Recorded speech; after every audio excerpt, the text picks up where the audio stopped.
নতুন প্রবাসীদের জন্য আরবি ভাষা খুব সহজে আরবি ভাষা শিখুন। চ্যানেলটি সাবস্ক্রাইব করুন। সাব এর অর্থ কঠিন, কঠিন এর আরবি হলো সাব, সাব এর অর্থ কঠিন। সাহাল বা সাহেল এর অর্থ সহজ, সহজ এর আরবি হলো সাহেল, সাহেল অর্থ সহজ। নূর এর অর্থ আলো, আলো এর অর্থ নূর, অর্থাৎ আরবিতে বলবেন নূর, বাংলাতে হলো আলো। জালাম এর অর্থ অন্ধকার, অন্ধকার এর আরবি হলো জালাম, জালাম এর অর্থ অন্ধকার। বেইদ এর অর্থ দূরে, দূরে এর আরবি হলো বেইদ, বেইদ এর অর্থ দূরে। আবার বাইদ এর অর্থ দূরে। গেরিব এর অর্থ কাছে বা নিকটে, নিকটে এর আরবি হলো গেরিব। গিলিল বা সুয়াই এর অর্থ কম, সুয়াই এর অর্থ কম বা অল্প এর আরবি হলো সোয়াই। কেতির বা কাতির, কাতির অর্থ বেশি, কাতির অর্থ বেশি, বেশি এর আরবি কাতির।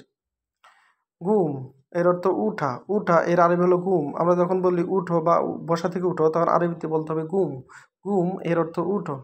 ইজলিশ এর অর্থ বসো, বসো এর আরবি হলো ইজলিশ, ইজলিশ এর অর্থ বসো। ভিডিওটি ভালো লাগলে অবশ্যই সাবস্ক্রাইব করুন এবং শেয়ার করুন। পরবর্তী ভিডিও পাওয়ার জন্য অবশ্যই সঙ্গে থাকুন।